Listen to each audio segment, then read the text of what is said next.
الحمد لله رب العالمين، وأصلي وأسلم صلاة وتسليما يليقان بمقام أمير الأنبياء وإمام المرسلين، وأشهد أن لا إله إلا الله ولي الصالحين، وأشهد أن محمدا عبده ورسوله الصادق الوعد الأمين. صل اللهم وسلم وبارك على هذا النبي الكريم وعلى آله وصحابته الغر الميامين، وارحم اللهم مشايخنا ووالدينا وأولادنا والمؤمنين أجمعين.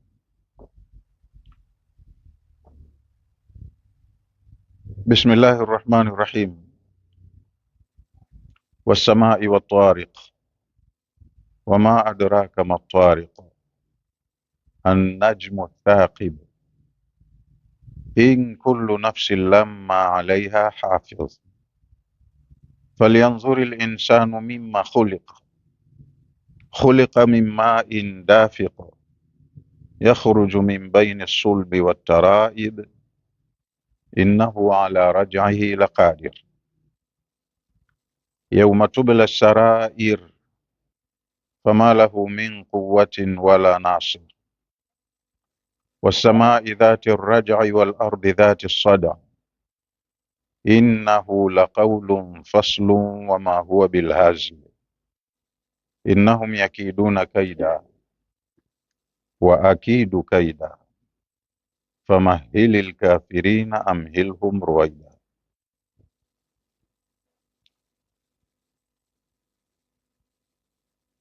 Tunaingia kwenye sura ya 86, Suratu Tariq. Ni sura katika sura zilizoteremka Maka. Ina aya 17. Maelezo yake kwa ufupi ni kama ifuatavyo: hadhihi suratu lkarimatu min assuwari lmakkiya, sura hii tukufu ni katika sura zilizoteremshwa Maka, awamu ya mwanzo ya utume kabla ya hijra. Wa hiya tualiju ba'd al-umuri almutaalliqati bilaqidati alislamiyya, sura hii inazungumzia baadhi ya mambo yanayofungamana na aqida ya Uislamu. Muislamu anaitakidi nini? Kile kinachoitakidiwa na Muislamu basi ndo kinazungumzwa. Wa mihwaru surati yaduru hawla al-imani bilba'thi wan-nushur, mada kuu ya sura hii, kiini cha msingi kinachozungumziwa humu ni kuamini kwamba baada ya maisha haya tulionayo ya duniani yanayofuatiwa na kifo, baada ya kifo kuna kufufuliwa na watu kukusanywa pamoja kwa ajili ya kulipwa. Waislamu au waumini wanaamini hivyo. Wasiokuwa waumini wanasema mtu akifa ndo mambo yameisha, lakini muumini yoyote anaamini kwamba kuna siku ya kufufuliwa, kukusanywa pamoja viumbe wote, wafanyiwe mahesabu, tathmini na walipwe kile ambacho hapa sasa hivi walikifanya. Kwa hiyo kuna dalili na hoja zimewekwa kwenye hii sura kuthibitisha hilo. Waqad aqamatil burhan as-sati', sura hii imesimamisha dalili ya kukinaisha, yani hoja yenye nguvu imewekwa. Wa dalilu al-qati', na dalili inayokinaisha, ala qudrati llahi jalla wa ala, inayoonyesha uwezo wa Allah mwenye utukufu na mwenye cheo cha juu, ala imkani al-ba'th. Allah ameweka hoja na dalili itakayomsaidia binadamu kwa akili yake ya kawaida aelewe kwamba upo uwezekano wa aliyekufa kufufuliwa. Fa innal ladhi khalaqa al-insana min al-adami, hakika ya yule aliyemuumba mwanadamu wakati hakuwepo, kamvumbua kutokana na sababu anayojua mwenyewe, akamleta duniani. Yule aliyemleta binadamu kutoka kusikojulikana akamfanya awepo, yupo hapa, kaja kafanya aliyoyafanya, qadirun ala i'adatihi ba'da mauti. Huyo aliyemleta mara ya kwanza anao uwezo wa kumfufua tena baada ya mauti. Kaja kafanya aliyoyafanya akafa, alafu useme hawezekani tena kurudi.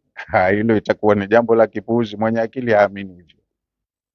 Aliyemvumbua wakati hakuwepo akampatikanisha akawepo, anao uwezo baada ya kumfisha akamfufua tena. Hili la kumfufua aliyekufa ni jepesi kuliko kule kumvumbua mara ya kwanza wakati hakuwepo. Ibtadaati suratul karima, imeanzwa sura hii tukufu mwanzo wake bilqasami bisamai dhati lkawakibi satia, imeanza na kiapo kwa kuziapia nyota ambazo ni nyingi zimeenea huko angani, allati, nyota ambazo tataliu lailan, huwa zinachomoza usiku, usiku ndo zinaonekana. Litudhia linnasi subulahum, makusudio miongoni mwa makusudio ya nyota ni vitu vinavyowasaidia watu kuwaelekeza kwenye njia zao wanaposafiri barani, baharini, angani. Nyota zinawasaidia kujua direction, wanaenda wapi. Liyahtadu biha fi dhulumati albarri walbahri, wanafahamu mielekeo yao wanaposafiri kwenye njia za baharini na za nchi kavu. Ala anna kulla insanin, kazi ya pia hizo nyota Allah kwa kuthibitisha kwamba kila binadamu aliyemuumba, kad wukila bihi man yahrusuhu, amewakilishiwa kiumbe anayemchunga. Wayataahadu amrahu, na kiumbe huyu huwa anafatilia mambo yake, kafanya nini linarekodiwa, kasema nini linarekodiwa. Min almalaikati alabrar, viumbe hao ambao wananukuu, wanarekodi matendo, maneno ya mwanadamu ni malaika wa Allah subhanahu wa ta'ala. Ni viumbe ambao hatuwaoni. Kwa hiyo hakuna binadamu aliye huru kati yetu. Wewe fanya mambo yako, jifanye mjanja, jifiche watu wasikuone, lakini unaonekanwa wakati wa usiku na wakati wa mchana, kizani na kwenye mwangaza. Huna unalolifanya likawa ni siri, halijulikani. Mambo yako yako wazi. Thumma, kesha baada ya hapo, saqatil adillati wal barahin, sura hii imetiririsha dalili na hoja ala qudrati rabbil alamin, zinazoonyesha uwezo wa Mola wa walimwengu Allahu subhanahu wa ta'ala ala i'adati linsani ba'da fanai. Allah anao uwezo wa kumrejesha tena binadamu baada ya kufa kwake. Thumma, kesha baada ya hapo, akhbarat an kashfi al-asrari, sura imetuhabarisha, imetujulisha jinsi siri za watu katika matendo yao duniani zitakavyowekwa wazi siku ya kurudi kwa Mola wao kiamani. Hapa watu ni mahiri sana, wanafanya mambo yao yakabaki hayajulikani, wakafanya matendo mabaya ya shari, ukasikia wamefanya watu wasiojulikana, lakini mbele ya Allah yaliyokuwa hayajulikani duniani yatakuwa yako wazi. Hiyo kashful asrari, watu wana siri zao nyingi, wamezihifadhi nyoyoni mwao, au walifanya mambo ya jinai wasijulikanwe katika dunia hii. Siku ya Kiyama yote Allah anayaweka hadharani atakapoendesha hukumu kwenye mahakama yake.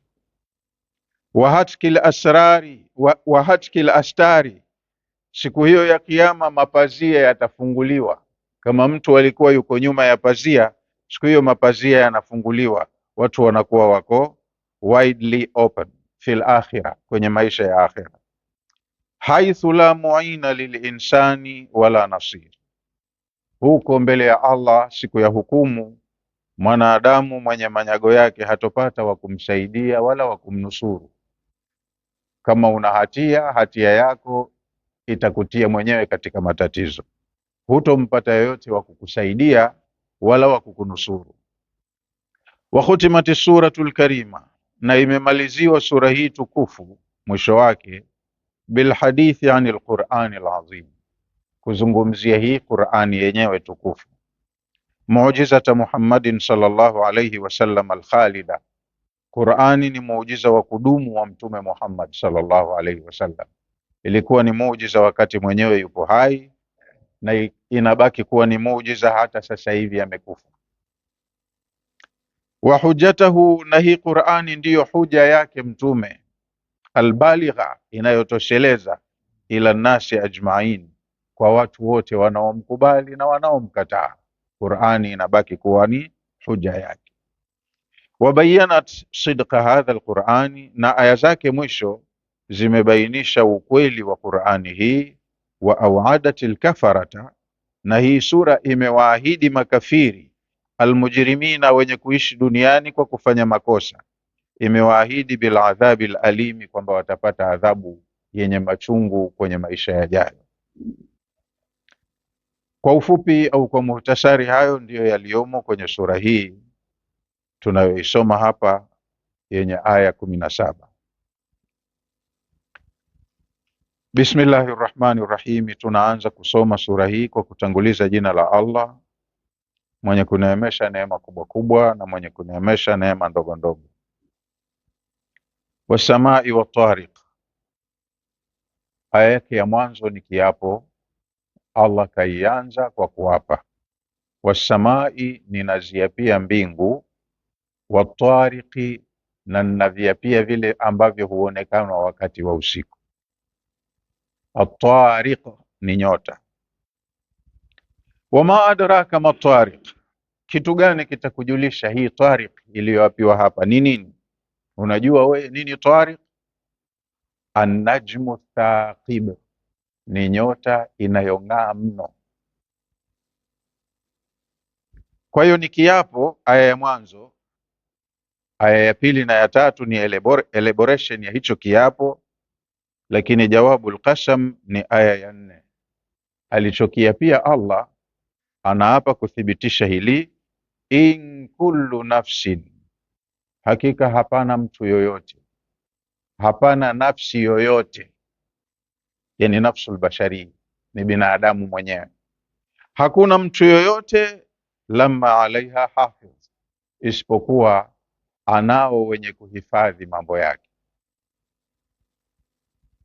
Kila mtu anao wake wanaomfanyia kazi, akijua mwenyewe ni hivyo, asipojua ni hivyo, akichukua tahadhari ni hivyo, kama ni mzembe anafanya tu mambo yake sawa.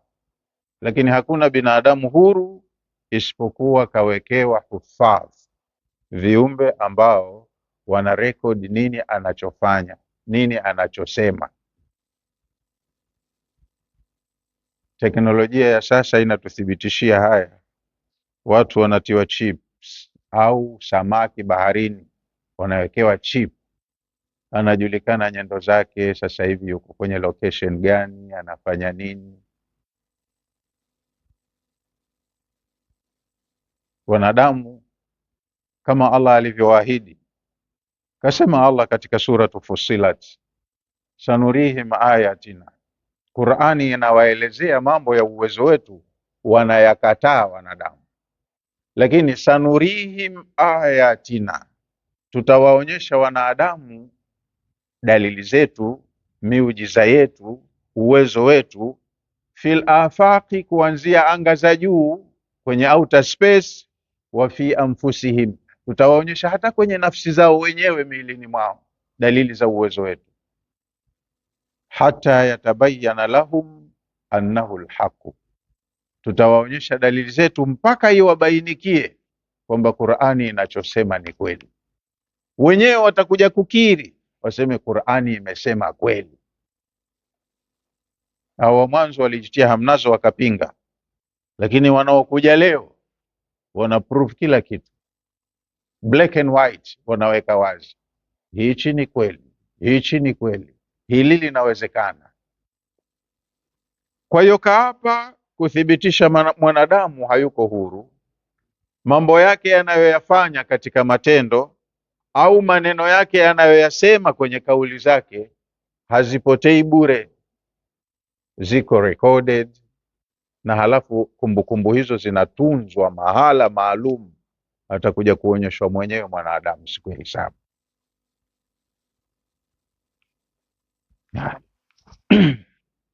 Akiamini sawa, asipoamini sawa. Akachukua tahadhari ni kwa faida yake mwenyewe, akawa mzembe ni hasara yake mwenyewe. Anachoambiwa leo atakuja kukiona huko siku aliyoahidiwa mwanadamu. Bismillahir Rahmanir Rahim. Tafsiri ya sura hii, wasamai wa tariq, ninaziapia mbingu na ninaiapia hiyo tariq, kitu kinachokuja usiku. Sheikh amesema at-tariqu ma'khudhun min at-turqi. At-turqu, neno tariq limechukuliwa kwenye neno mama, asili yake at-turqu bimaana dharbu. At-turqu maana yake ni ad-darbu, kugonga au kupiga, ndo turqu. Mtu anaweza akauliza, mani alladhi taraka albab, nani huyo alogonga mlango? Taraka. Aturku ni kitendo chenyewe, kugonga. Kwa hiyo ndo likochukuliwa hili neno. Maakhudhun, limechukuliwa mina turqi, kutokana na neno turku, bimaana dharbu bishiddati. Maana ya turku ni kupiga kwa fujo, kwa nguvu. Usema mani alladhi taraka albab, nani anagonga mlango hivyo? Kagonga mlango kwa nguvu. Wa minhu almitriqatu, na katika vilivyochukuliwa kwenye neno hili almitriqa. Mitriqa ni nyundo, na nyundo ziko za aina nyingi. Kuna nyundo kubwa zile wanazotumia wajenzi wa miundombinu ya barabara, madaraja au bandarini. Kuna chuma kirefu kama hii nguzo, kinagongwa mpaka kikazama chini kwenye ardhi. Umeiona ile? Ile pia ni mitriqa, nyundo. Nyingine yanayoshika mtu mkononi akagonga msumari wa inchi 6 mpaka ukazama kwenye ubao, mitriq. Wa kullu ma jaa bilailin yusamma tariqan, na maana nyingine ya neno hili ni kitu chochote ambacho dasturi yake huonekanwa wakati wa usiku tu. Kullu ma jaa bilailin, kila kitu ambacho huwa kinakuja usiku tu, yusamma tariqan, kinaitwa tariq, kinachomoza usiku tu. Nyota zipo saa zote, lakini mchana kama hivi hatuzioni. Hata ukitumia viona mbali si aghlabu kuona, kwa sababu mwanga wa jua umezidi, umefunika. Lakini usiku mwanga wa jua ukitoweka, uwezekano wa kuziona nyota mpaka za mbali kabisa za masafa marefu unakuwa ni mdogo, yani uwezekano wake unakuwa ni mkubwa. Tunaona usiku nyota. Kwa hiyo wa kullu ma jaa bilailin, kila kitu ambacho dasturi yake huwa kinakuja usiku tu, yusamma tariqan, kinaitwa tariq. Kwa hiyo Allah ameapa kuziapia mbingu, akaapia na hiyo tariq. Na ndo maana, kwa sababu ni jambo au ni neno lenye maana nyingi, neno mtambuka, Allah akauliza, wama adraka ma tariq, utafahamu vipi hiyo tariq iliyokusudiwa hapa? Nini tariq? Kama alivyosema alqari'atu malqari'a, wama adraka malqari'a. Taraka kagonga, qara'a pia kagonga vile vile. Umefahamiana eh?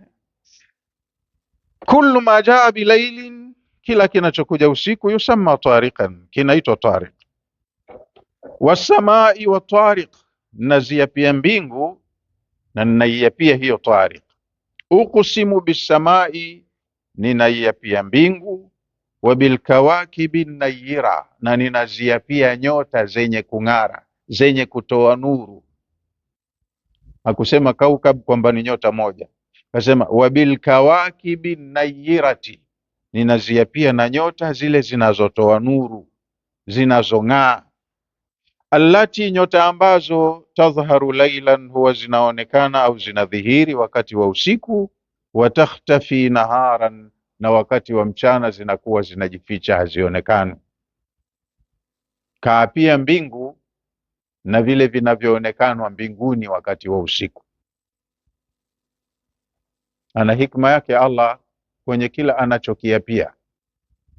Tumeshapita viapo vingi huko, kaapia hichi, kaapia hichi, kaapia hichi, kaapia hichi. Hapa kaiapia mbingu na vile vinavyoonekana usiku.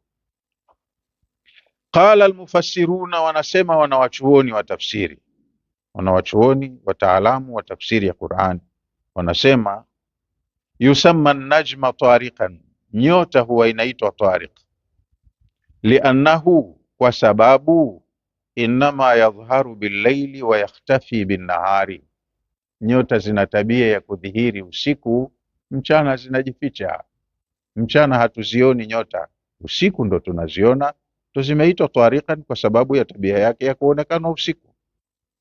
Wa kullu ma yaji'u laylan, na kitu chochote ambacho dasturi yake huwa kinakuja usiku tu, fahuwa tariq, hicho kinaitwa kwa lugha ya Kiarabu ni tariq.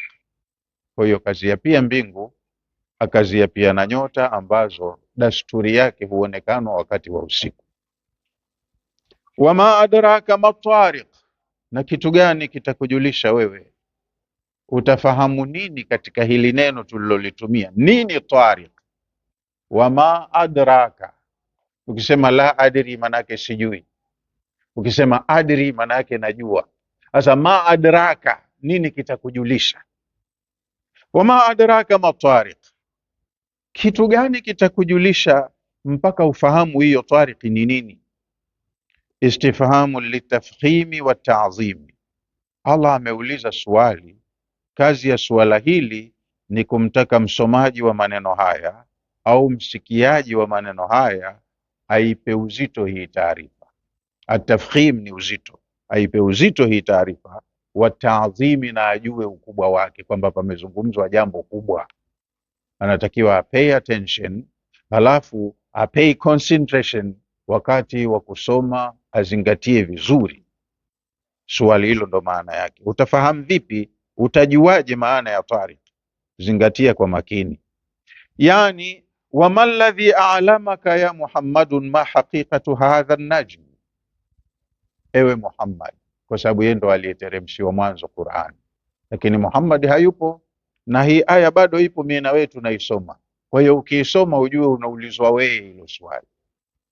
Wama alladhi a'lamaka, kitu gani kitakuelimisha, kitakujulisha, ma haqiqatu hadha an-najm, ni nini uhakika wa nyota hii inayokuja usiku. Thumma fassarahu biqaulihi, halafu Allah mwenyewe akaifasiri hiyo at-tariq kwa kauli yake inayofuata, an-najmu thaqib. Kama unataka kujua nini tariq, tariqu maana yake an-najmu thaqib, ni nyota inayong'aa. Na nyota inayong'aa sio moja, ni nyingi, na zote tunaziona wakati wa usiku. Yani an-najmu al-mudhi'u, ni nyota inayotoa mwanga, alladhi, ambayo, yathqubu dhalama bidhiyai, ikichomoza hiyo nyota inalifukuza giza kwa mwangaza wake, giza linatoweka. Kuna vitu vitatu vinavyotia nuru duniani kwenye ardhi, vinavyoiangazia ardhi. Wakati wa mchana jua linatawala ardhi, kwa ujumla inakuwa iko safi, kila kitu kiko kwa upeni kwa mwanga wa jua. Jua likitua, tunapata kitu kisaidizi cha kutupa mwanga, mwezi. Mwezi unachukua mwanga kutoka kwenye jua, reflection ya mwanga wa jua inaopigwa kwenye mwezi ndio inarudi kwenye dunia. Kwa hiyo tunapata msaada wa mwezi kutumurukia kidogo, tukapata mwanga. Kitu cha tatu, wakati na mwezi haupo, kama unapokuwa mchanga umeandama leo, unaonekana muda mfupi halafu unatoweka, na huo muda mfupi unaonekana unakuwa hata hizo nyota zina mwanga zaidi kuliko ule mwezi, nuru yake inakuwa hafifu. Kwa hiyo kitu cha tatu kinachotusaidia kutia mwanga kwenye ardhi ni hizi nyota. Kukiwa hakuna jua, hakuna mwezi, na hapa hakuna mawingu, tunaona weupe fulani, mwanga fulani kwa kupitia hizo nyota. Lakini usiku mbaya ni ule ambao labda kuna mawingu mazito, hapana mwezi unaoonekana wala nyota inayoonekana, hata wewe mwenyewe hujioni ukitembea usiku, labda mjini kwenye umeme lakini vijijini kwenye miti, usiku wa kiza, kuna mawingu juu, hata wewe mwenyewe hujioni. Ndio kama ule mfano aliopiga Allah kwenye suratu Nur ile, amesema mtu anakaribia hata mkono wake mwenyewe asiuone. Kwa hivyo kama unataka kujua nini tariq, an-najmu al-mudhi'u alladhi yathqubu dhalama bidhiyaihi, ni nyota ambayo huwa inatoa mwanga unaosaidia kuondosha kiza. Kwa ule mwanga wa nyota kiza kinaondoka, na aina fulani ya mwanga au nuru inawasaidia kuona kwenye ardhi yenu. Qala Sawi, amesema mmoja katika wanawachuoni wa tafsiri, Sawi kwenye aya hii kasema, qad kathura minhu ta'ala fi kitabihi al-majid dhikru ash-shamsi wal-qamari wan-nujum. Katika Qur'ani Allah amefanya kwa wingi, amekithirisha sana kutaja jua, mwezi na nyota. Ametaja kwenye sura tofauti tofauti, aya nyingi zimekuja kutaja habari ya jua, mwezi na nyota. Lianna ahwalaha fi ashkaliha wa sayriha, kwa sababu hali ya viumbe hivi, hali ya jua, ya mwezi na ya nyota, fi ashkaliha, katika maumbo yake, shakli ile physical appearance, wasairiha, na katika kutembea kwake. Yani hivi vitu vyote viko kwenye motion, hakuna kitu ambacho kipo stationary kimekaa tu.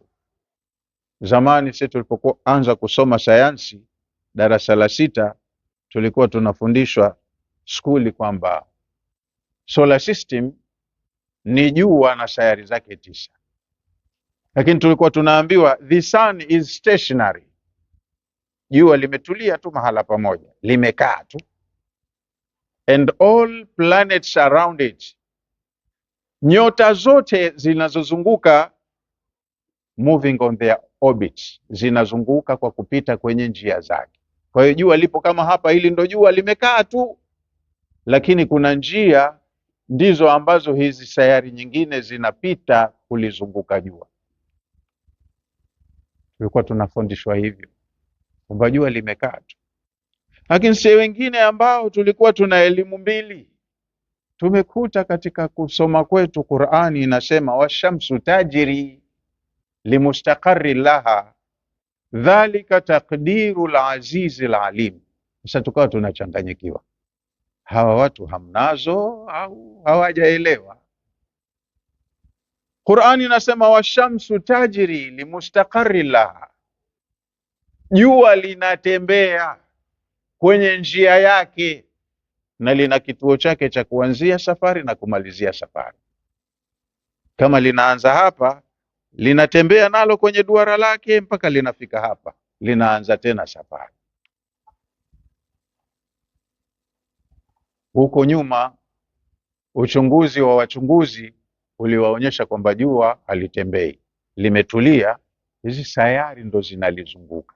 Waliona dunia ndogo sana, lakini kadiri dunia ilivyokuwa inakuwa, taaluma inaongezeka, watu wanafanya research zaidi, wenyewe wakaja na theory mpya, wakasema na jua nalo linatembea, tena linatembea pamoja na hizi solar system zima na hizi sayari zake.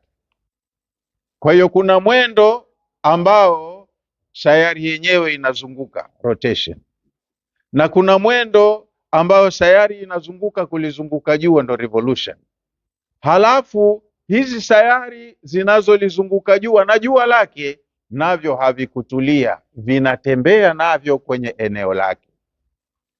Kwa hiyo angani kuna mambo makubwa, na kadiri dunia inavyoenda mbele na Allah akiwaonyesha watu hiyo miujiza yake, kama alivyosema sanurihim ayatina, wanajisuta wenyewe, wanafuta kauli za mwanzo mbovu baada ya kuona kitu chenye uhakika wake.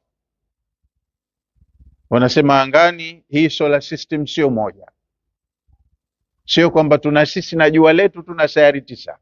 Vitu kama hii solar system hapo angani viko vingi, in millions. Sasa hundreds of thousands of solar systems ndo zinafanya galaxy moja. Malaki ya solar system kwenye eneo fulani la anga ndo zinatengeneza galaxy moja, na hizo galaxies wanasema hapa hapa kwenye space ziko in millions, millions of galaxies. Sasa galaxy nayo kama unataka kuijua, ukitoka nje usiku, siku ambazo anga iko safi, hakuna mawingu, hakuna na mwezi, ziko nyota tu, hakuna mwezi, kuna nyota tu, basi utaona kama eneo fulani la anga zile nyota zake zimetengeneza njia kama barabara fulani, nyota zake ziko karibu karibu, zinang'arang'ara. Sasa ile ndo inaitwa kiastronomy galaxy, the Milky Way galaxy. Ile ndo galaxy ambayo solar system yetu sisi imo, ndo ya karibu na sisi. Lakini ukitoa ile, ziko mamilioni ya galaxies hapa hapa angani kabla hujafika mbingu ya kwanza. Na ninasema hivyo kabla hujafika mbingu ya kwanza kwa ushahidi wa Qur'ani pia. Qur'ani inasema kwenye suratu Safat, aya zake za mwanzo zile, kuanzia aya ya kwanza, wasafati safa fazajirati zajra fataliyati dhikra inna ilahakum lawahid rabbu samawati wal ardi wama bainahuma wa rabbul mashariq. Alafu ndio inakuja hiyo ninayokusudia, inna zayyana samaa dunya bizinatil kawakib wa hifdhan min kulli shaytanin marid la yasma'una ila almala'i al'ala wa yuqdhafuna min kulli janibin duhuran wa lahum adhabun wasi illa man istaraka as-sam'a fa atba'ahu shihabun thaqib. Walaqad zayyana samaa dunya, kwa hakika tumeipamba mbingu iliyo karibu na nyinyi. Mbingu ya kwanza kasema Allah kaumba 7 samawati tibaka, kutoka hii ardhi mpaka hiyo mbingu ya kwanza. Hili ndo eneo linaloitwa samaa dunia. Inna zayyana samaa dunia, sisi tumeipamba mbingu ya dunia, mbingu ya kwanza, mbingu iliyo karibu na ardhi yenu, bizinatin alkawakib, tumeipamba kwa pambo la hizi nyota. Kawakib imejumuisha kila kitu, sayari, kuna stars, nyota, kuna comets, kuna kila kitu hapo, vyote vimeitwa kwa jina hilo moja. Sisi tukikaa huku chini tunaona nyota, mpaka zile shooting stars, vimondo vya kufukuzia mashetani, sisi tunasema nyota tu. Hivi Allah anasema vyote viko hapa chini ya mbingu ya kwanza. Sasa hizo galaxy zote, kwa sababu vitu ambavyo wakikaa watu na vyombo vyao, wakiangalia vyombo vinavyokuza vikachukua kuona vitu vya mbali, wanaona, kwa sababu wanaona kwenye hii space yetu, open space hii. Kwa hiyo kila ambacho kinaonekanwa aidha kwa jicho tupu au kwa kutumia chombo, maana yake hicho kiko chini ya mbingu. Hata tukitumia vyombo hatuwezi tukapenya tukaona ndani ya mbingu. Kwa hiyo ni eneo kubwa mno kutoka hapa mpaka ukafika hiyo mbingu ya kwanza. Vyote hivyo viko hapo mbingu ya kwanza. Kuna hizo galaxies, kuna na vitu vingine. Allah akasema ni pambo la dunia yenu hapa chini ya mbingu ya kwanza. Kwa hiyo kuna nyota zinazong'ara sana. Kuna nyota ilikuwa inatumika, inaitwa ni Mungu kwa watu wa zama hizo za zamani, ni maarufu sana, inaitwa Shira kwa Kiarabu, wazungu wanaita Sirius. Sirius ni nyota kubwa karibu mara 8 kuliko jua letu. Joto lake ni kali kuliko hata hili jua. Masafa kutoka ilipo Shira au Sirius na ardhi ni mwendo wa kiasi miaka 80 ya umeme. Kwa spidi ya umeme tutatumia miaka 80 ndo tufike iliko. Yani kwa mfano, mwandishi au mtangazaji yuko New York, anatangaza kwenye idhaa ya Voice of America, na New York na hapa ni masafa marefu, mwendo wa takriban masaa sijui 13 kama si zaidi. Lakini akikaa kule kwenye studio yake akasema hivi sasa ni saa 1 kamili kwa saa za Afrika Mashariki, maana wanatangaza kwa lugha nyingi. Wakitangaza kuwatangazia watu wa Afrika Mashariki wanatumia lugha ya Kiswahili. VOA iko Kiswahili, Kijerumani, Kireno, lugha nyingi. Kwa hiyo akisema ile yetu ya Kiswahili ile, hivi sasa ni saa 1 kamili kwa saa za Afrika ya Mashariki, mtu yuko New York, mawimbi ya sauti yake yamesafiri kutoka New York mpaka hapa, lakini ukiangalia na saa yako ni saa 1 kamili kweli. Kwa spidi kama ile inayotembea mawimbi haya ya sauti, tunaweza tukachukua miaka 80 kwa spidi hiyo ndio tufike iliko Shira, lakini bado iko kwenye mbingu ya kwanza, iko chini ya mbingu ya kwanza. Kwa hiyo ujue Allah ni tajiri, ana eneo kubwa, eneo lake ni kubwa. Usishangae ukaambiwa pepo ya mtu mmoja wa kawaida wa kimacha chini ni kama hii ardhi yetu nzima analipwa mtu mmoja, sababu Allah eneo analo.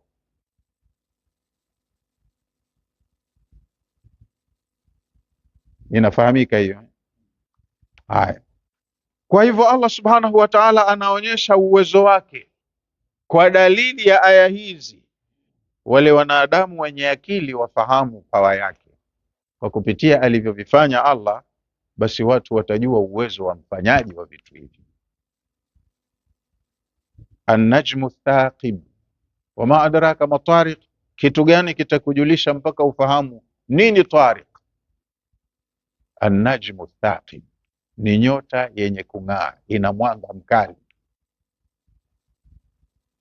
Nyota yenye mwanga mkali, na sio moja nyota yenye mwanga mkali, ziko nyingi tu kubwa kama hivyo kuliko jua, zina mwanga kuliko jua, ziko nyota. Wasamai wa tariqin, na pia mbingu na pia vile vinavyokuja usiku. Wama adraka ma tariq, na kitu gani kitakujulisha wewe hivi vinavyokuja usiku, utavifahamu vipi? An-najmu thaqib ni nyota yenye mwanga, nyota inayong'aa. Jawabu ya kiapo, in kullu nafsin lamma alaiha hafidh, hakuna mtu yoyote kati yenu isipokuwa anao wenye kuhifadhi matendo yake. Kwenye sura Qaf Allah amesema ma yalfidhu min qawlin illa ladayhi raqibun atid. Mwanadamu anapinga vitu vyake alivyofanya duniani havijulikani, lakini afahamu ma yalfidhu min qawlin. Yalfidhu bimaana hatamki, ma yalfidhu hatamki, tamko, lafdhi ni tamko, hatamki tamko lolote binadamu illa ladaihi raqibun atid, isipokuwa tamko hilo itakuwa limechukuliwa mbele yake na raqib au atid, ndio malaika wawili. Wa inna alaykum lahafidhun kiraman katibin, wa inna alaykum lahafidhin kiraman katibin ya'lamuna ma tafalun. Hamko huru nyinyi kama binadamu, munao viumbe waliopewa kazi ya kuhifadhi matendo yenu. Kiraman katibin ni watukufu wenye kuandika, ni viumbe watukufu, bimaana hawafanyi makosa, hawana upendeleo, hawamchukii mtu, wao wanafanya kile kinachotendeka tu. Yaalamuna ma tafalun, wanajua mnachokifanya.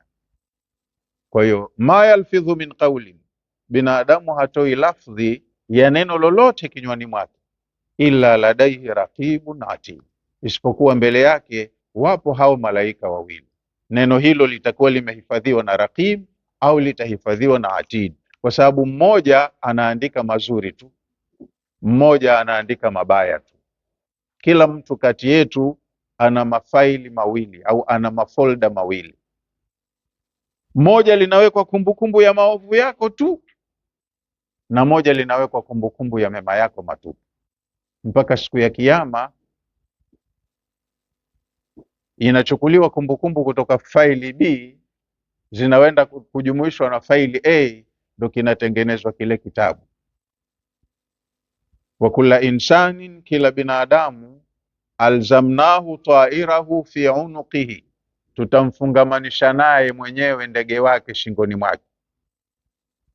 Wa nukhriju lahu, na tutamtolea kila binadamu, yaumal qiyamati, siku ya Kiyama, kitaban yalqahu manshura, tutamtolea kitabu atakachopewa kishafunguliwa ukurasa wa kwanza. Yani wewe ukipewa uanze kusoma first page. Unapewa kitabu na huku unaambiwa iqra kitabak, soma hichi kitabu chako. Kitabu chako sio novo ya hadithi za mapenzi sijui ujiburudishe ukisubiri hukumu. Ni kitabu chako chenye mambo yako mwenyewe ulioyafanya duniani, na kila utakalolisoma humo utalikumbuka ulilifanya wapi na kwenye mazingira gani. Iqra kitabak, soma kitabu chako. Yani kitabu chako kwa maana ya kwamba ni chako, yaliyomo humo ni mambo yako. Kafa binafsika alyawma alaika hasiba, mwenyewe nafsi yako inatosha kuwa ni yenye kujihisabu. Yani ukisoma kitabu chako hiki, we mwenyewe utajijua wa wapi, wa kulia wa kushoto. Rekodi ya mambo yako umewekewa mwenyewe. Kwa hivyo Allah subhanahu wa ta'ala anatupa hapa kwa muhtasari, in kullu nafsin, hakuna mtu yoyote au mtu yoyote kati yenu, lamma alaiha hafidh, afahamu kwamba anao wanaohifadhi matendo yake. Hadha jawabu alqasam, aya hii ndiyo jawabu ya hicho kiapo kilichoapo huko mwanzo. Yani maana yake ma kullu nafsin, hapana nafsi yoyote au nafsi zote, bimaana watu wote, hakuna yoyote kati ya watu, illa alaiha hafidhun, isipokuwa amewekewa viumbe wenye kuhifadhi matendo yake. Minal malaikati, viumbe hawa ni malaika. Kila mtu kaumbiwa wake, hao wawili hawafanyi kazi kwa mtu mwingine. Siku ukifa Allah anajua wao anawahifadhi wapi, na siku ukifufuliwa tu wako na wewe, wanakwenda kumalizia kazi yao, wanatoa ripoti yao ya mwisho. Wao ndo waloandika jalada lako la kesi, na wao ndo watakaolipeleka mahakamani siku hiyo. Kama kuna malalamiko, kuna makosa yoyote huko, kuna maswali na majibu, utakwenda kuulizwa na utajibu. Mtu yoyote kati yenu hapana aliye huru, ila amewekewa malaika wanaohifadhi matendo yake. Yahfadhu amalaha, malaika hawa wanahifadhi amali za mtu. Wayasi alaiha, halafu anayadhibiti, hasa anadhibiti hizo kumbukumbu za alichorekodi. Ma taksibu min khairin wa sharrin, anadhibiti alichokichuma huyu mhusika mwanadamu katika kheri na katika shari. Ka kaulihi taala, ni kama kauli yake Allah mtukufu aliyosema, wa inna alaikum lahafidhin, hakika juu yenu nimekuwekeeni viumbe wenye kuhifadhi kazi zenu. Kiraman katibin, ni malaika watukufu, kazi yao ni kuandika. Kiraman ni watukufu, yani hawafanyi makosa, wako vizuri tu, wana ufanisi na weledi kwenye kazi zao. Katibin, kazi yao kuandika. Yaalamuna ma tafalun, wanajua nini nyinyi mnachokifanya, wanajua kwa sababu wanakihifadhi. Qala Ibn Kathir, mwanawachuoni Ibn Kathiri amesema kwenye aya hii, kullu nafsin alaiha min Allahi hafidhun, kila mtu amewekewa juu yake wenye kuhifadhi waliowakilishwa na Allah, wametumwa na Allah. Yaharusuha, wahafidhi hawa wanamchunga mtu huyu, min alafati, kutokana na mambo mbalimbali yanayojiri katika hii ardhi, maafa, majanga. Kwanza wanafanya protection kwako, halafu wanarekodi unachokifanya. Thumma amara taala, halafu ameamrisha Allah mtukufu, bin nadhari, amewaamrisha watu, ametuamrisha sisi bin nadhari, tuwe tunafanya utafiti. Ametuamrisha Allah tufanye utafiti, tutumie akili zetu vizuri, tuzingatie. Thumma amara taala, halafu ameamrisha Allah mtukufu, bin nadhari, kujituma kufanya utafiti, watafakuri, na tuwe tunafikiri, tunatafakari vizuri, fi khalqi linsani, katika suala zima la kuumbwa kwa mwanadamu. Yani si wenyewe tutafiti kuumbwa kwetu. Hivi unavyojiona sasa hivi hapa ulipo, ulianza kuumbwa mara ya kwanza tumboni kwa mama yako, mpaka ulipokamilika kuumbwa ikafika wakati umezaliwa, ndo wewe hivyo ulivyo sasa hivi. Umeanza kuja hapa duniani, siku uliozaliwa unapitiwa na siku moja moja. Jana ulilala, umeamka leo, ndo inaondoka hiyo. Na ukilala leo utaamka kesho, Allah akipenda, ndo inaondoka hiyo. We hapa ulipo umefika kwa kupitiwa na siku moja moja, lakini hebu kaa utafakari hapo, hiyo siku ya kwanza uliokuja hapa na siku za nyuma yake ulianza anzaje? Kaa kidogo wewe unafikiri, mimi ni nani, ninatoka wapi, nilikujaje hapa, na nimekuja kwa malengo gani? Madhumuni mazima mimi ya kuja hapa ni nini? Nikitoka hapa naenda wapi? Hebu kaa ufikiri kazi ya kule kuumbwa kwako mpaka ukaja ukawa hivyo ulivyo. Kwa hiyo ametuamrisha Allah tufanye hiyo kazi. Tanbihan ala imkani alba'thi, ukijifikiria ulivyoanza mpaka leo ulivyo, unapitiwa na siku moja moja. Hii ni kukutanabaisha wewe, usidharau, usikatae suala la uwezekano wa kufufuliwa. Kama ulianzwa kuumbwa kwa sababu dhaifu tumboni kwa mama akakuzaa, akakunyonyesha, akakulea, hii haikupi wewe mafunzo ya kujua udhaifu wako, chanzo chako, halafu tena wewe mwerevu useme atawezekanaje mtu aliyekufa na akaoza apatikano? Aangalie binadamu mwanzo wa kuumbwa kwake, utamsaidia kujua uwezekano wa kufufuliwa. Lakini aya hiyo kwa sababu ya umuhimu wake, bora tusisome leo, tuje tuianze kama ni aya ya kuanzia kwenye darsa ijayo inshallah. Kwa leo naona hapo tulipopata panatosha. Bismillahir Rahmanir Rahim. Wassamai wattariq, ninaiapia mbingu na kile kinachokuja usiku. Wama adraka, kitu gani kitakujulisha? Matariq, nini hichi kinachokuja usiku? Kinachokuja usiku, mchana hakionekani. An-najmu thaqib, ni nyota ambayo ina mwanga, inang'ara.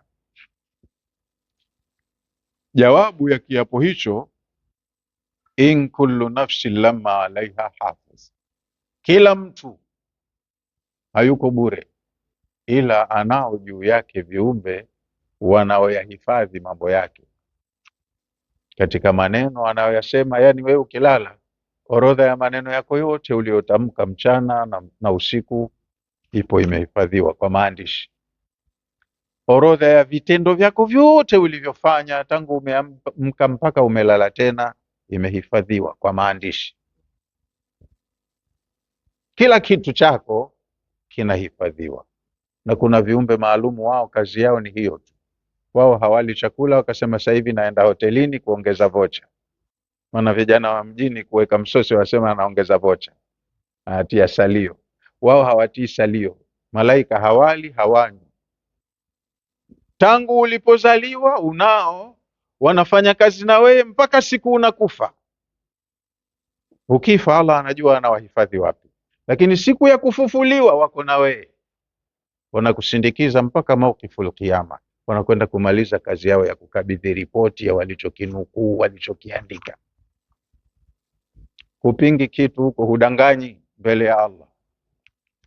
In kullu nafsin, hakika hapana nafsi yoyote, bimaana hakuna mtu yoyote, lamma alaiha hafidh, ila wapo wenye kuhifadhi mambo yake anayoyafanya katika dunia hii.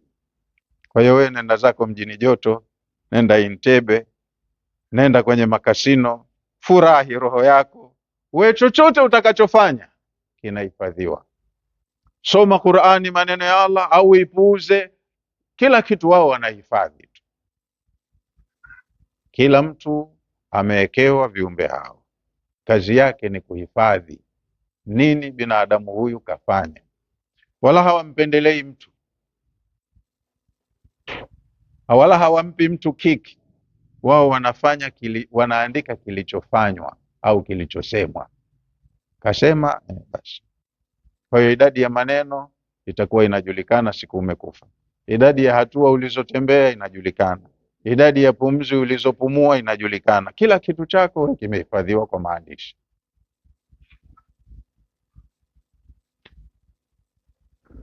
Wasamai wa tariq, ninazia pia mbingu na kinachokuja usiku. Wama adraka ma tariq, kipi kitakujulisha nini hichi kinachokuja usiku? An-najmu thaqib, kama hukijui kinachokuja usiku ni nyota zinazong'ara. Kwa hiyo hivyo hicho ni kiapo na sherehe yake. Jawabul qasam, in kullu nafsin lamma alaiha hafidh, hakika kila mtu anao juu yake wanaohifadhi matendo yake. Kwa leo inshallah tuweke hapo, tutakuja kuondokea kwenye aya ya 5 kwenye darsa ijayo inshallah taala. Wallahu a'lamu. Wassalamu alaikum warahmatullahi wabarakatuh.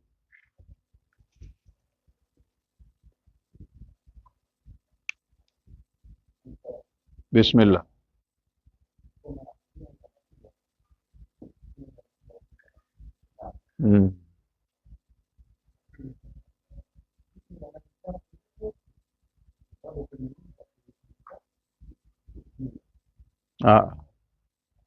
Sio hivyo. Nimesema shira iko mbali, mwendo wa miaka 80 kwa spidi ya electromagnetic waves au spidi ya mwanga. Mnifahamu?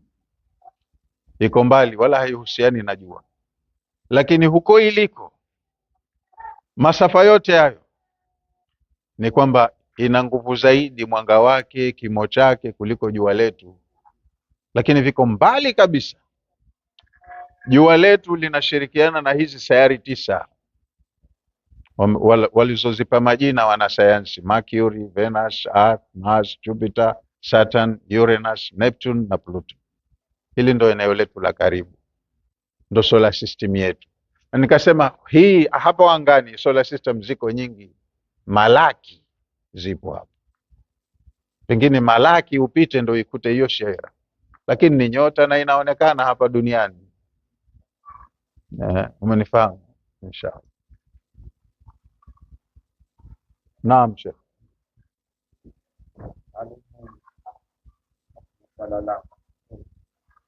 Uliza.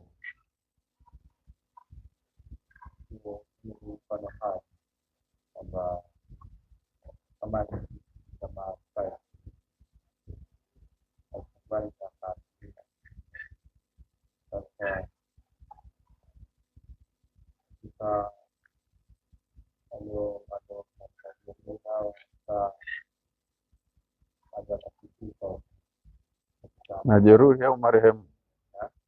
Majeruhi au marehemu? Majeruhi au marehemu? Majeruhi walioacha vizuka? Ya muda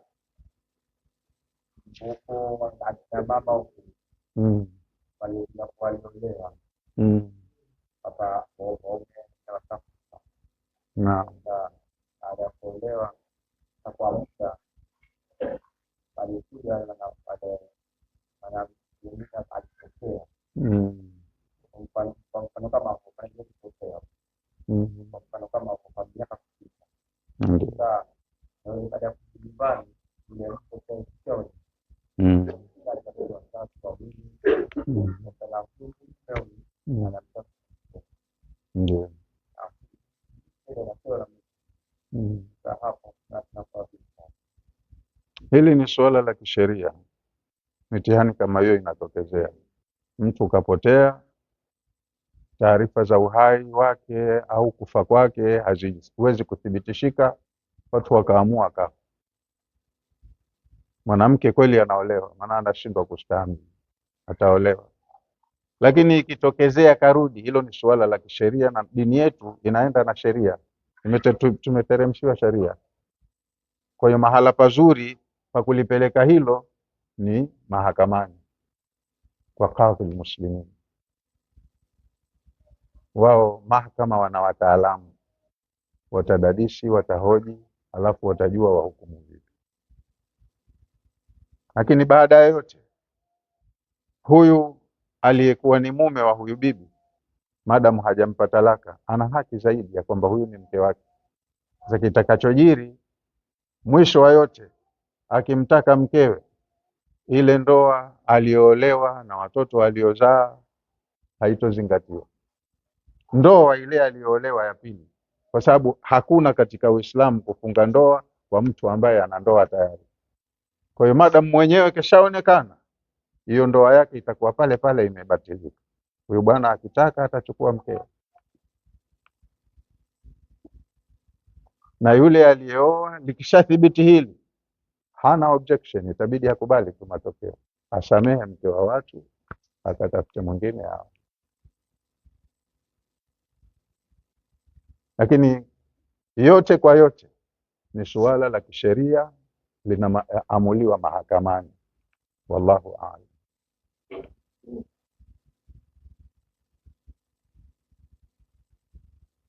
Umeridhika? Haya, inshallah. Naam. Mm. Mm. Mm. Mm. Mm. Mm. Ndio.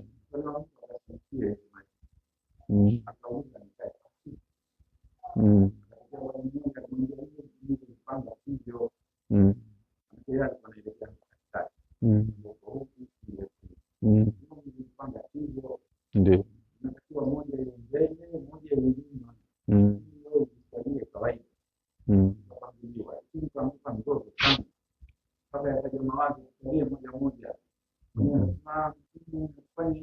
Mm.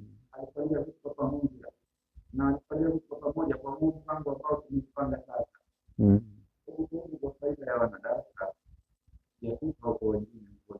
Mm.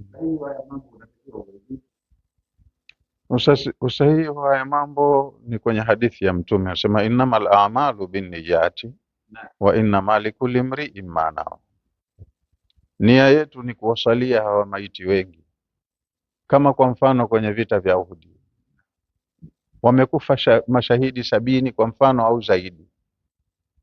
Sasa utawapanga hivi mmoja mmoja kuendea huko watu 70, walipangwa hivyo hivyo hivi, wameenda hivi, lakini maiti wako mbele, imamu yuko nyuma. Popote atakapokaa madamu wako ni wengi na nia yetu ni kuwasalia wote, inajuzu. Wawe wanawake wawe wanaume, itajuzu. Eh. Ndio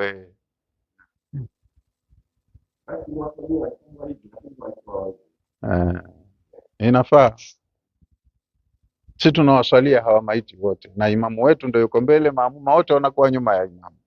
Maiti wanakaa huku mbele, wakiwekwa hivi, wakiwekwa hivi, sawa sawa. Sasa hoja, imamu akae wapi? Popote atapokaa, akikaa kwa huyu wa kulia itajuzu pia, atamwakilisha na huyu aliyeko kushoto. Eh, inshallah. Naam, Sheikh. Wa alaikum salam.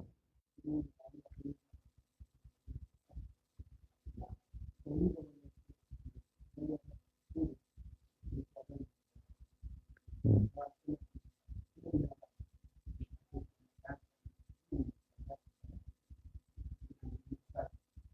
Mhm.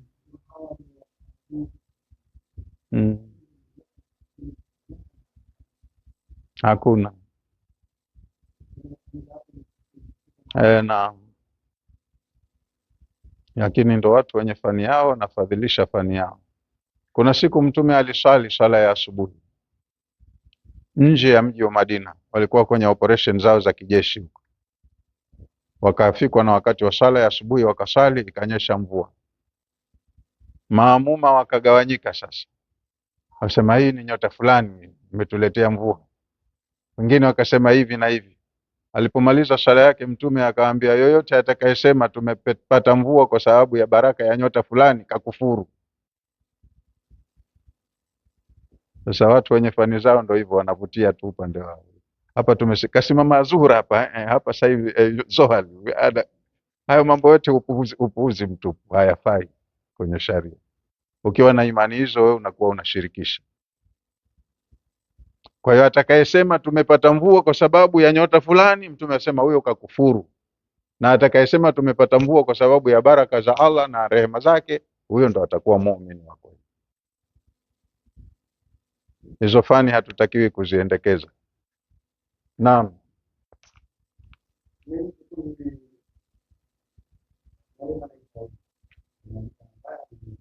Naam.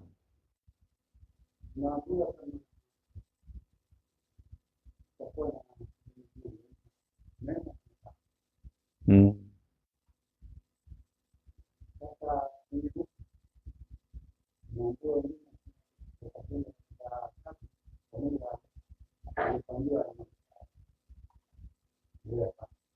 Mhm.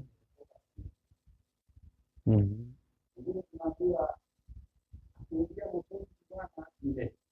Mm.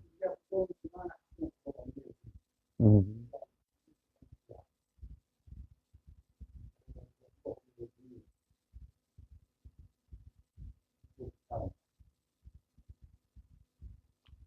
Qur'ani nzima yenye sura 114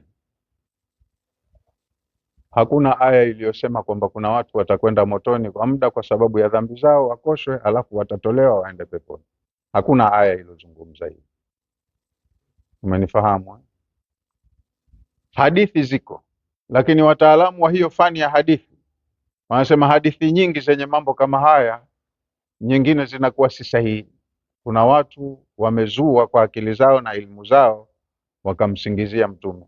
Kwa hiyo utasikia kwenye fani ya hadithi, hadithi hii maudhu. Maudhu maana yake ni ubunifu wa mtu, kaiweka kapachika tu, akaitengenezea na isnadi, an fulani bin fulani an fulani an fulani an rasulillahi sallallahu alaihi wasallam, lakini nyingine zinakuwa sio za kweli. Lakini zipo hadithi za kusema watu wataenda motoni kwa sababu ya dhambi zao, alafu watatoka. Lakini mtu hatakiwi ajipe moyo kwamba madamu mimi nitatoka, acha bwana nikonge moyo katika dunia yangu, si nitatoka madamu mimi Muislamu. Kwa hiyo akataka ajichukulie sehemu yake ya starehe hapa duniani kabisa. Hujui kwa lipi utapata ghadhabu ya Allah na akufutie huo mlango wa kutubia, uondoke hapa wewe umekula hasara. Wewe jitahidi usifanye la kukupeleka motoni kadiri iwezekanavyo. Ikitokezea kwa udhaifu wa kibinadamu ukateleza, tubu haraka, umuombe Allah msamaha, na ukitubu kikweli utegemee kwamba Allah kakubali toba yangu, ananisamehe. Aliyekosea akatubu, hayatozingatiwa makosa yake, ijapokuwa kwenye mahakama lazima utakupelekwa uthibitisho, ulikosea kosa hili na hili, unaona, lakini kwa sababu ulitubu umesamehewa, umeondolewa adhabu. Na suratul Qaria tumesoma hapa, Qaria, fa amma man thaqulat mawazinuhu fahuwa fi aishati radhiya wa amma man khaffat mawazinuhu fa ummuhu hawiya. Yule atakaye kwenda kupimiwa mazuri yake yakawa mazito kwenye mizani, anaonyesha jitihada yake ilikuwa nzuri, kwa hiyo mabaya yake mepesi yatasamehewa. Haambiwi kwanza ukaoshwe kwa haya mabaya machache alafu ndo ende peponi. Anasamehewa, anaenda zake peponi. Yule ambaye maovu yake ni mazito, ina maana huyu ni mzembe, alikuwa jeuri muda wote alokaa duniani, yeye maovu tu kafanya, mema yake hamna, yako kiduchu. Mema yake nayo atakuwa disregarded, hayatozingatiwa, ataenda motoni.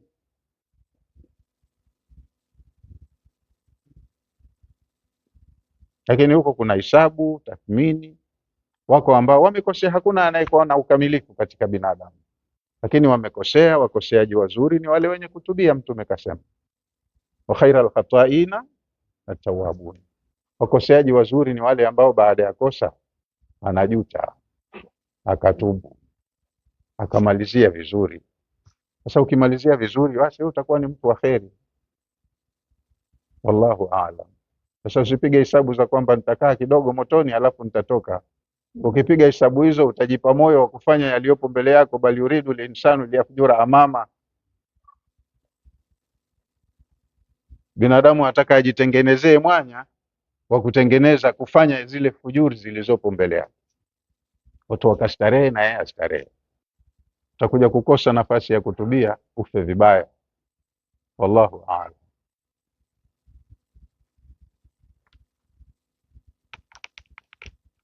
La mwisho. Naam. Wa alaikum salam.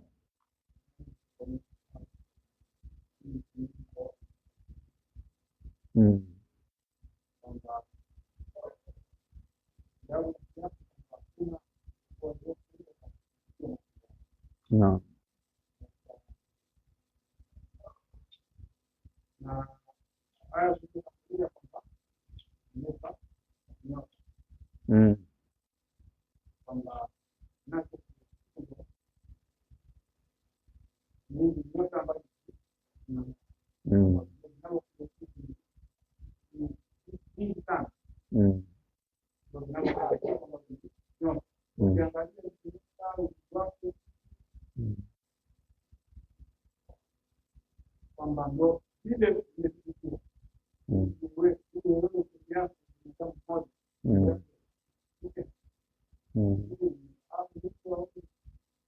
Sawa sawa, nimefahamu. Sawa sawa, ndio hivyo tu, mushkeli wako basi ufahamu wako sawa sawa kabisa. Allah anayahifadhi na anayajua yanayojiri ulimwenguni kote, mbinguni na ardhini. Kwa hiyo hatoshindwa kujua anayofanya Mselem na watu wake. Mselem, kuna watu wengine wapo hapa wametumwa wamfuatilie Mselem anasema nini, na ripoti huko kila siku ziko wenyewe wapo wanajijua. Wanafanya hivyo wataalamu. Inshallah. Bismillahir Rahmanir Rahim. Alhamdulillahi Rabbil Alamin, wassalatu wassalamu ala Rasulillahi sallallahu alayhi wasallam. ربنا تقبل منا إنك أنت السميع العليم وتب علينا إنك أنت التواب الرحيم واغفر لنا وارحمنا إنك أنت الغفور الرحيم. ربنا آتنا في الدنيا حسنة وفي الآخرة حسنة وقنا عذاب النار. ربنا اغفر لنا ولإخواننا الذين سبقونا بالإيمان ولا تجعل في قلوبنا غلا للذين آمنوا ربنا إنك رؤوف رحيم. ربنا اغفر للمؤمنين والمؤمنات والمسلمين والمسلمات الأحياء منهم والأموات برحمتك يا أرحم الراحمين. وصلى الله على سيدنا محمد وعلى آله وصحبه وسلم. الحمد لله رب العالمين.